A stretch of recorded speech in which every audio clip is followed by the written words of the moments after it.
성도 여러분 반갑습니다. 7월 10일 365일 말씀과 함께 시간입니다. 오늘 읽을 말씀은 시편 145편에서 147편의 말씀입니다.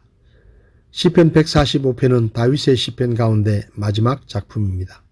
다윗의 찬양시로 다윗은 피조물에 대한, 특히 하나님의 백성에 대한 하나님의 인자하심과 자비하심을 찬양합니다. 다윗은 하나님을 나의 왕이라 부르고 하나님의 이름을 높이며 하나님은 위대하셔서 모든 구원하시는 기사들을 많이 행하시는 분이라고 찬송합니다. 또 하나님의 지으신 모든 성도도 지으신 모든 만물에 긍휼 베푸시는 것에 대해 감사를 고백합니다. 주의 성도들은 주의 나라의 영광을 찬송하는데 주의 나라는 영원하고 대대에 이르도록 그 능력은 넘쳐날 것이라고 합니다. 그리고 하나님께서는 특별히 낮아진 자를 일으켜 주신다고 말합니다. 다윗은 모든 생물에게 식물을 주시는 하나님을 찬양하며 의로우시고 또 은혜로우시며 신자들의 진실한 기도를 들어주시는 하나님을 찬송합니다. 마지막으로 다윗은 심판하시는 하나님이심을 찬송합니다. 시편 146편의 첫 번째와 마지막 문구인 할렐루야는 이 시편이 하나님의 백성에게 하나님을 찬양하라고 촉구하는 시임을 분명히 합니다.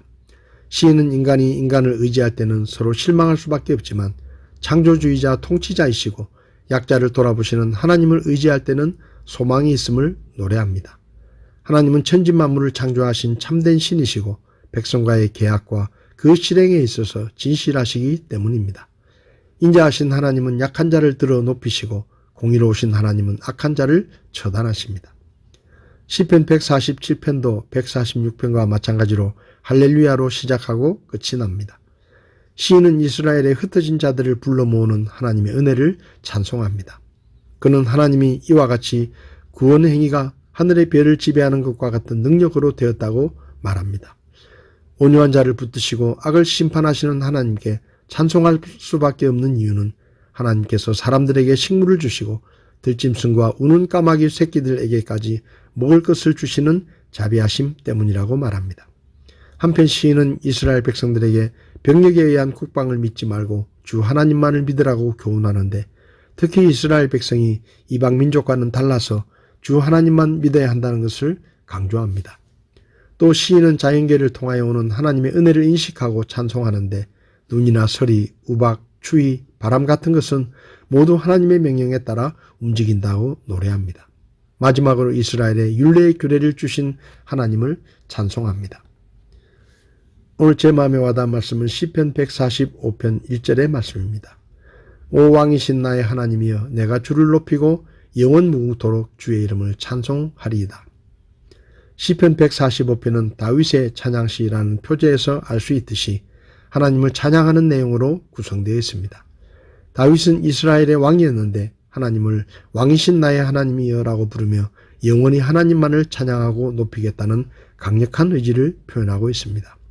여기서 왕으로 번역된 히브리어 함멜레크는 정관사 하의 왕을 뜻하는 명사 멜레크가 합쳐진 단어로 일반적인 왕이 아니라 바로 그 왕이란 뜻으로 하나님만이 만왕의 왕이시며 찬양을 받으시기에 합당한 온 땅의 유일하신 왕이라는 고백입니다.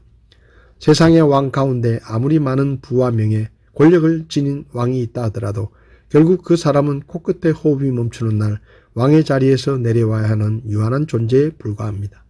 하지만 전능하신 하나님은 유한한 세상의 왕들과는 전혀 다르게 무한한 능력이 있으신 영원한 왕이심을 인정하고 있습니다. 다윗은 이스라엘 역사상 가장 훌륭한 왕으로 평가되는 왕이었지만 그는 자신을 높이지 않고 하나님을 유일하신 나의 왕이라고 고백하고 있습니다. 영원하신 하나님만이 자신의 유일한 왕이심을 인정한 다윗은 주의 이름을 찬송한다라고 했는데 이것은 이 세상의 영광과 찬양을 받으시기에 합당하신 왕은 하나님 한 분밖에 없다는 고백입니다. 다윗은 세상 나라인 이스라엘의 왕이었지만 자신을 왕이라고 생각하지 않았고 하나님을 왕이라고 노래했습니다. 왕은 오늘날 대통령과는 좀 다릅니다. 왕은 백성들의 삶에 대해 모든 것을 책임지는 존재입니다. 왕은 백성들이 먹을 것이 없으면 왕의 곳간을 열고 자신의 식량을 백성들에게 나누어주고 다른 나라가 침략해오면 직접 선봉에 서서 백성들을 위해 싸우는 존재입니다.